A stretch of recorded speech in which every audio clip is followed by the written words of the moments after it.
Hello students, welcome back to 10th English online YouTube channel. This is me Chandrasekhar CH and I'm the faculty of English. In this video, we are going to discuss a new lesson from 10th English textbook. The lesson number is Unit number 7, Part C, Unity in Diversity in India. So dear students, this is the most important lesson and most challenging lesson, and it is the toughest lesson out of all the lessons in the same textbook. So don't try to skip this video, watch till the end. Okay, we'll continue teaching this lesson. So dear friends, you do not forget to share this video with your friends and others because exams are coming ahead. So I hope you all guys like this video and you forward this this channel videos to your friends and others. Okay friends, let's open the video. Yeah, students, let's enter into the lesson. The lesson number is 7th Part C, Unity in Diversity in India. So, students, this is the most important lesson in this 10th class English textbook because in this lesson we talk about the greatness of India. See, children, we know very well we have one great concept that is called unity in diversity, right? So, because of this concept only, because of this speciality only, all the countries in the world look at India, right? That's what the greatness of India, and that's what we are going to discuss in this video. So that's why I request you all to watch this video till the end of it. Do not skip this video as it is a lengthy video. Children, this is the most important lesson. I told you already, this may come in the board examination also. So in this point of view, I am making a lengthy video for your sake. I will try maximum to make you understand this lesson, okay, clearly. So watch this video till the end, each and everything, okay. And one more thing, that I mentioned all the important hard words, meanings, and their parts of speech in the description. Once all of you go through it, I will also attach a PDF file in the description box. You can download, you can print, and you can go through those meanings also. Okay, my dear students, let's start the lesson. The lesson name once again, Unity in Diversity in India. Okay, so India is a country of many ethnic groups, is a land of myriad languages, a veritable babel of tongues and numerous modes of apparel. So India, it's a country of many ethnic groups, many cultural groups. We have so many cultures in India. Many cultures came to India. That's why it's a country of many cultural groups. It's a land of myriad languages. We have countless n number of languages. We have many mother tongues. Okay, and a veritable babel of tongues, and okay, it has an exciting voices of tongues. We have different mother tongues, different language, right? From state to it varies from state to state. Okay, and numerous modes of apparel, numerous modes of apparel, different cloth styles. We have different clothing from state to state.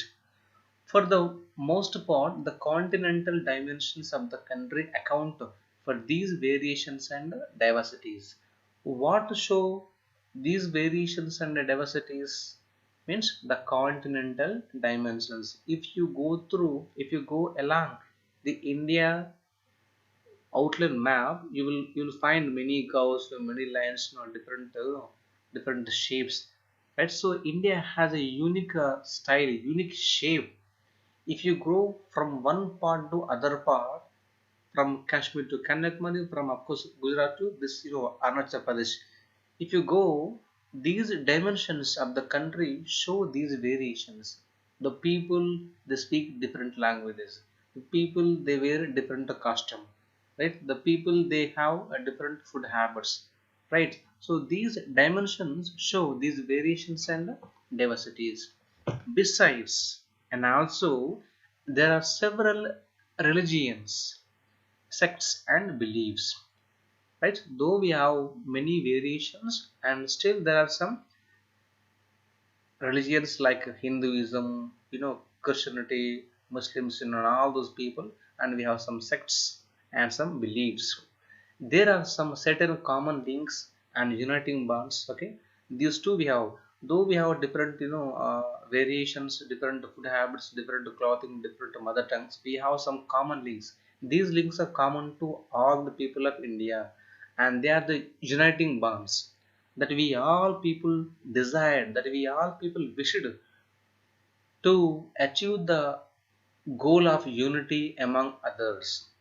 We all the people are having many diversities and many varieties, okay, many differences. Our ultimate goal is that to achieve the unity of India, okay, to achieve the unity among all the diversities. That's what the that's what the definition of the first paragraph. Let's enter into the second paragraph. It is true that superficial observers are likely to be bewildered by the astonishing variety of Indian life. It's true, of course, the superficial observers, the shallow observers, the people who observe not so deep, they observe the things lightly, right? Generally, the people come from different countries to India, they study Indian people, Indian culture, all those things. They study, they observe lightly. For the light observers, they will be shocked. They will be shocked by the surprising variety of Indian life. Ours is a really, our Indian life is really surprising because we are having so many differences, but we are all one. We are all one. We have unity. That's what surprise and shock the observers. They fail to discover the one in many. Here they refers to superficial observers. It means what? The shallow observers. They fail to discover, they fail to identify the one in many. They don't understand one in many, one person in many people, the individual in the groups. Aggregate means group.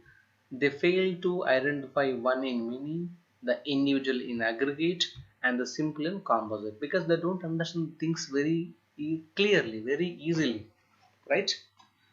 So, with them, the whole is lost in its part, in its parts.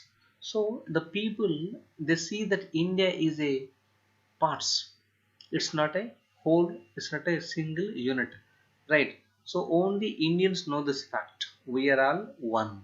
We are all one. For other people who come to India to observe, for them it is a parts. And what is needed here is superior interpretation. It means good understanding skills. We need good understanding skills and synthesis of the power of mind, the combination of power of mind that can give rise to a vision of the whole. So, what is needed to understand the whole, the unity of India means the two things. First one is superior interpretation, the good understanding skills, and the combination of power of mind. These two things only required to understand the unity of India. Okay, right. Next paragraph.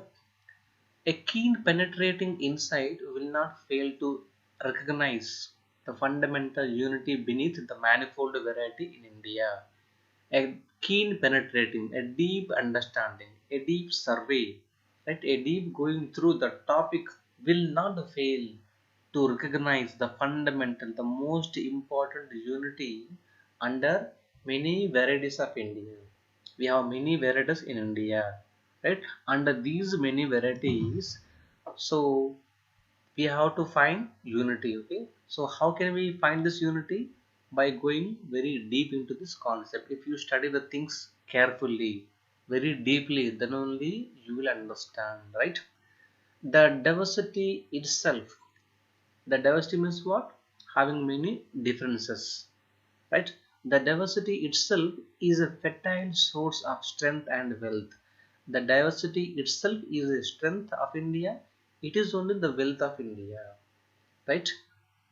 So, Sir Herbert Risley has rightly observed. So, there is one observer who came to India to study the things and the people and cultures, and he said like this: beneath the manifold diversity of physical and social types, languages, customs, and religions which strike the observer in India, there can be still there can still be discern a certain underlying uniformity of life from the Himalayas to Cape Comorin. He says that under many varieties, many differences of physical, social types, many languages, customs, and religions we have, all these things shock the observer. All these things shock or strike the observer, confuse the observer. He says that there is still something to understand. If you observe the people from Himalayas in the north to Cape Comorin in the south, there is something to understand. Okay, and from his second next para, from his long and first-hand experience in India. So Vincent A. Smith, there is one more observer named Vincent A. Smith. He gave from his first-hand experience in India. He gave a very long and first-hand experience in India. He says that the civilization of India has many features. He says that India has many features. The civilization which was born some thousands of years ago in India, it has many features that differentiate it from that of the other regions of the world. So Vincent says that civilization of India has many features that separates India from other countries of the world. Did you get my point, my dear students? He says that civilization of India has many features that differences. These features separate India from other countries of the world. It means what? Other countries have their different civilizations. It has some features. Okay, the features are common to all the people. For example, we have government, central government, and state government. We have cities, we have roads, we have all the facilities. These are common, and these are equal to all the people of India, right? So these things separate India from other countries of the world. Okay, while they are common to the whole country. Okay, those features are common to the entire people of the country in all terms, right? Next paragraph. Even the early Indian history unmistakably shows that the political consciousness of the people has, from the very early times, grasped the whole of India as a unit and assimilated the entire area as the theatre of its activities. If you observe our early Indian history, that shows very clearly, unmistakably. Our ancient Indian history shows very clearly that the political awareness, yeah, consciousness means what? Awareness. The political awareness of the people. So they have awareness of the politics some hundreds of years ago only, right? And they grasped, they understood, they treated India as only one whole, one single unit. So our ancient people, they treated India as one single unit. That's why they said in Telugu, Bharatadesham oka Rajyam is a state, it's only one single unit, right? And they understood very clearly, they understood very deeply and fully that entire area as the theatre of its activities. Our country is regarded as theatre of many activities. Okay, so India is not a mere geographical expression, nor it is a mere collection of separate peoples, traditions, and convictions. Okay, conventions. So he says that India is not only a geographical expression, it is not a collection of separate peoples and traditions and conventions. India is much more than this. There is something else to understand, there is something else to know. Okay, the best proof lies in the fact that Indian history has quickened into life. The proof lies here. If you observe right from ancient history to modern history, it shows India, it fastly moved into life. It quickened, it's fastened into life. Okay, it developed, it's going on. The development is going on in India, fastly. Right? Next paragraph is India has many races, castes, subcastes, nationalities, and communities. But the heart is one, but the heart of India is one. See here, we have many races, many castes, many subcastes, many nationalities and communities, but all of our heart is one. We have only one heart, that is Indianism. Okay, we are all heirs to a common and rich culture. We are all heirs means what? Inheritors.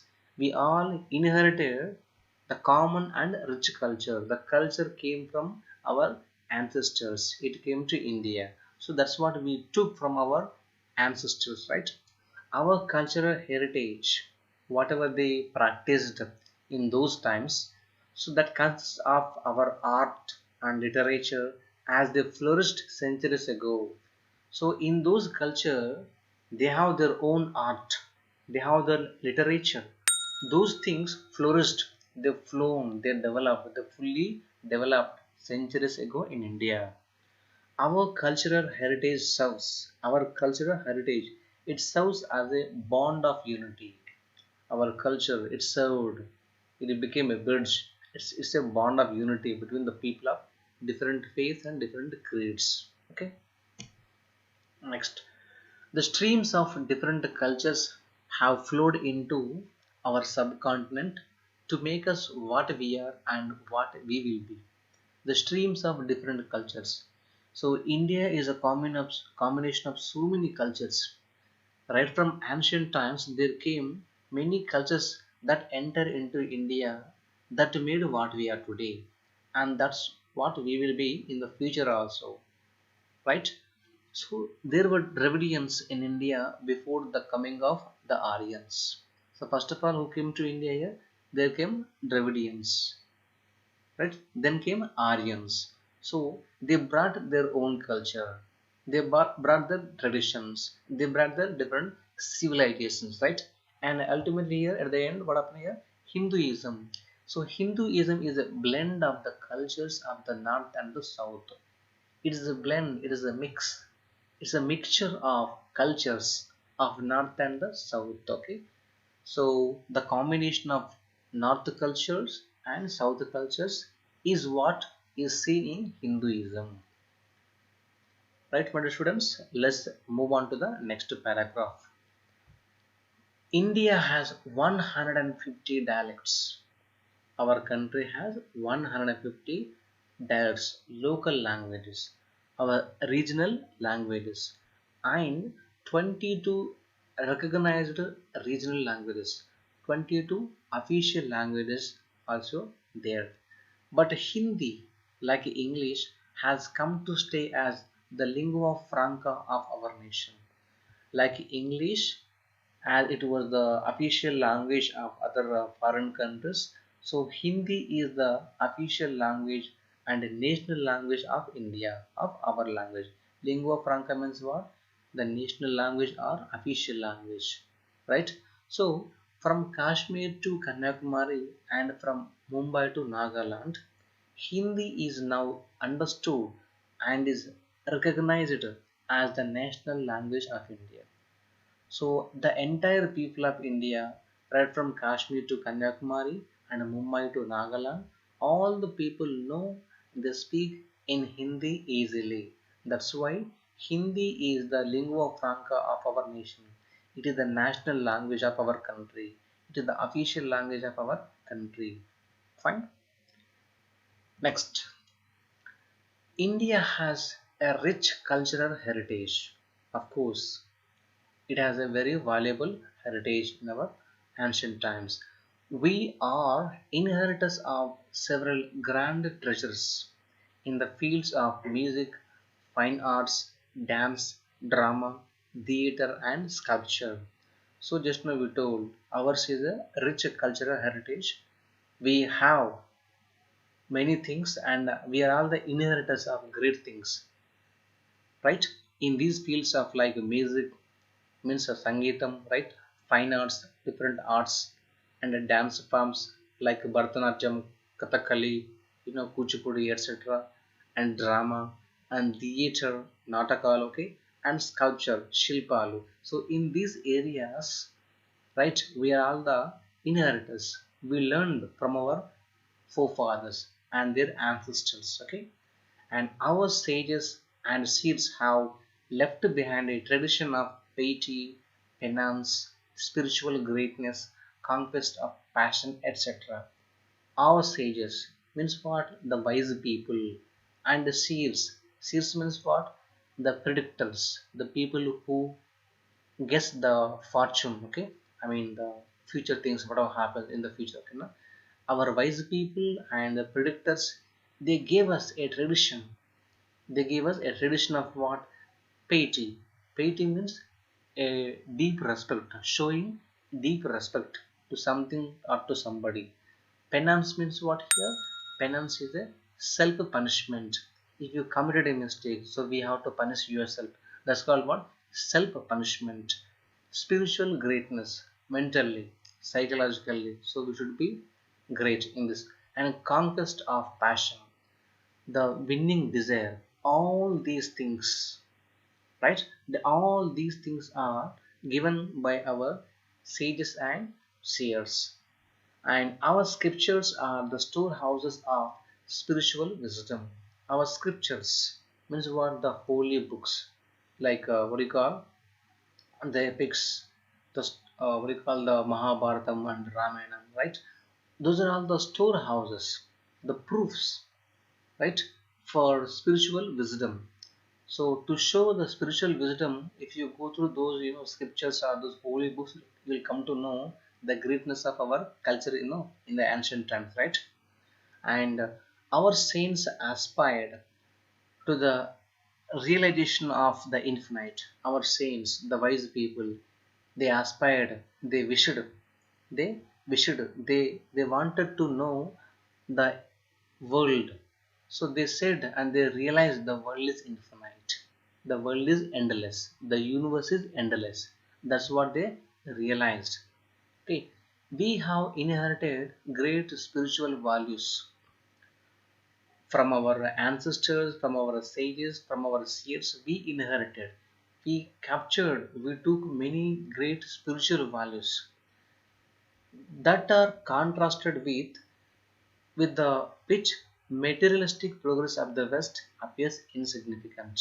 Whatever we inherited from our sages and saints, that are opposite, that are different with the materialistic progress, the artificial development, artificial progress of the West, that is unimportant. Okay, and ours, whatever we gained, is more important than the development of the other countries of the West. Okay, next, the West has to learn a lot from India. Means the Western countries, the Western people, they have to learn a lot from India. And it has now been realized when people in the United States and Europe are turning to the Indian way of life. So recently we also seen that the people of US and Europe, they are turning, they are changing to Indian way of life. They are trying to learn our culture, our way of life, whereas we are turning into foreign style. Yes or no, my dear friends? Of course, obviously yes. And Indian yogis and maharishis, magicians and spiritual leaders, they all have attracted them in a big way. Whom? Here them means what? The people of the foreign countries. So our yogis, our maharishis, magicians and spiritual leaders, spiritual gurus or sadgurus, they attracted with their activities. They attracted the foreign people with their activities in a big manner. So a significant move to project India's cultural unity has been the holding of festivals of India in various parts of the world. One more important thing here to discuss is that whenever any festival is celebrated in India, the same festival is celebrated across the globe by our Telugu people. Right? We give the importance to our festivals. Wherever Telugu people are there, of course, wherever Indian people are there across the globe in any country, they celebrate our Indian festivals. That's what the greatness of our unity. Next, the West is fast inclining towards our spiritual values. Western countries, the Western people, they are fastly turning, they are changing to our spiritual values. These values include like these things: meditation, which is born in India, and contemplation, deep understanding skills, charity means kindness, and love, universal brotherhood. One day Swami Vivekananda went to America, and there he delivered a speech and he spoke like this: "My dear brothers and sisters of America." So it's what here, what's called universal brotherhood and the fear of God. We should have the fear of God. Whatever we do, we should not think that nobody sees know what we are doing, but we must have the fear of God. Okay, and piety means what just now I told you, a deep respect and unselfishness. This is what we have to avoid, right? Yes or no, my dear friends? Yes. And control of passions, the wishes and desires, we have to control. We have to put them in the control. And lastly, peace of mind. These are all the, what do you call, the things that are in the spiritual values. Okay. To all these features, to all these spiritual values, the Western people are turning. They wanted to learn these things. Okay. They wanted to practice these things. Okay, these are all born in India. That's why they are turning to Indian way of life. And next, our cultural unity is further exemplified by the temples of the south and of Khajuraho in the form of the caves of Ajanta and Ellora. So one more greatness of our cultural unity is that the temples, okay, the temples of south and Khajuraho, the caves of Ajanta and Ellora. Okay, these are the shining examples of India's proficiency, the examples, the sterling examples of India's skills in sculpture, shilpa, in architecture also. And one more concept, our music has come to enjoy worldwide popularity. సంగీతం, మన భారతీయ సంగీతంకి ఒక ప్రత్యేకమైన స్థానం ఉందన్నమాట, right? So it is enjoyed by everybody in the world, right? And Indian classical music, like the Indian dances, is built on the concept of ragas and talas. So Indian classical music is built, it is developed on the concept of ragas and talas. In Telugu, ragalu, pallavu, charanam, right? So it is based on these concepts only. Each raga is regarded appropriate to a certain time of the day or the night. These ragas are regarded, right, to certain time, either daytime or night time. They are used according to time, okay? And there are believed to be about 250 ragas in common use in the north as well as the south. So approximately 250 ragas are there in use in both the north and the south in India. In the modern times, in these days, the people like Ravi Shankar have taken Indian music to the West and thus bridged the gap between the music of the East and the West. So, our Indian famous musicians like Ravi Shankar and other musicians, they have taken Indian music to the peaks, to other countries of the world. They they introduced Indian music across the globe, right from west to east. Okay, they bridge, they fill the gap from east to west with the Indian music. And other significant features of India's cultural unity are variety, color, and emotional richness of its dances. Just now we discussed about Indian music, okay, and now we are talking about Indian dances, classical dances. The country abounds in tribal dances. It filled with many tribal dances. The country, so many tribal dances are there. Old dances as well as classical dances. They all have great skills. Every dance form has a great skill, right? Throughout India, need is regarded not merely as an accompaniment to the social intercourse. If you want to participate in the dances, the need is not regarded, not only required as a support. It also a mode of aesthetic expression, a pleasure of mood in appearing in these participations, and a spiritual realization. We have to realize, we have to understand the spiritual and this, okay, right?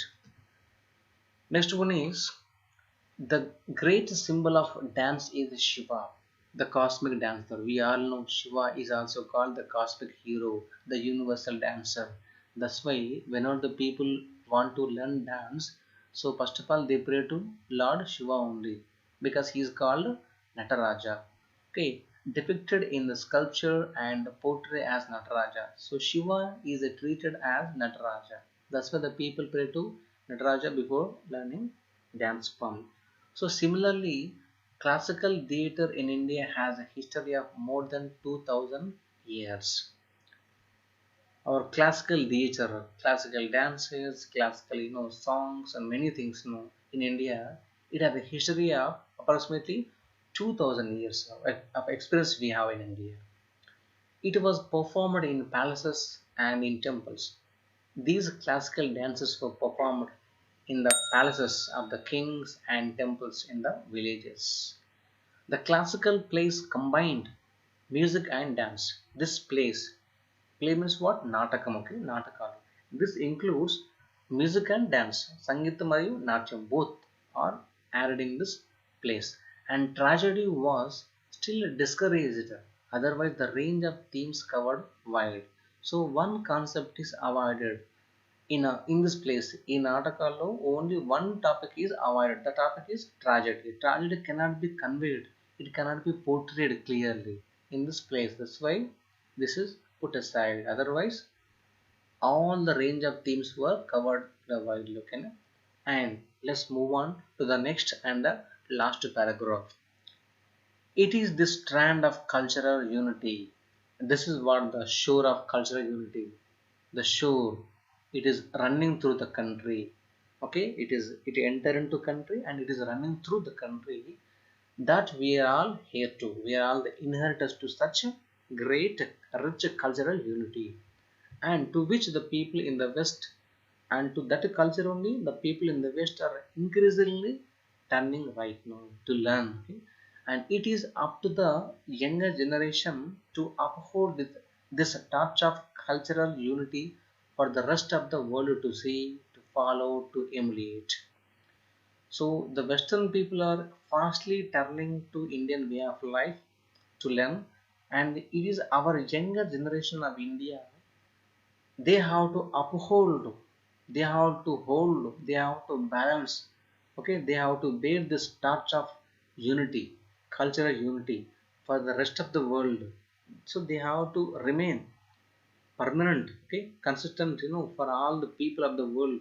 They have to see this, they have to follow and they have to imitate our Indian cultural, okay, things, and not get dazed by the superficial prosperity, and not be surprised or shocked by the superficial prosperity, artificial things, artificial achievement or development, and the material achievement.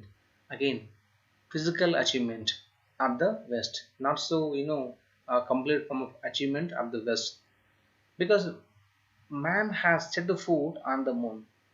Man has set foot on the moon in his quest for the space travel. He has a quest, right, a desire for the space travel. In this journey, he set his foot on the moon, but he finds himself isolated, means keeping away from the people, okay, in his own society and community.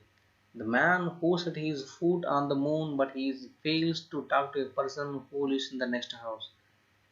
The person doesn't know the man who lives in his next house only, but still he set his foot on the moon. So, do you think this is called the real development, my dear friends? This is what we have to think. Okay, so that's what the definition of this paragraph and this lesson, my dear friends. I hope you all understood, and thank you for watching this video for a long time. So I hope you like this video. If you didn't understand any part, any paragraph, you please put the same comment in the comment section, and I will try to reply and respond to you. And you do not forget to share this video to as many friends as possible, right, because the exams are coming ahead. So this video may help any people, okay. So if this video helps any one people, if they understand the lesson clearly, my purpose is fulfilled. I hope you all understood, my dear students. So thank you once again for watching my video, and please like, share my videos and subscribe to my YouTube channel. Thank you my dear friends. Have a good day. Bye bye, signing off.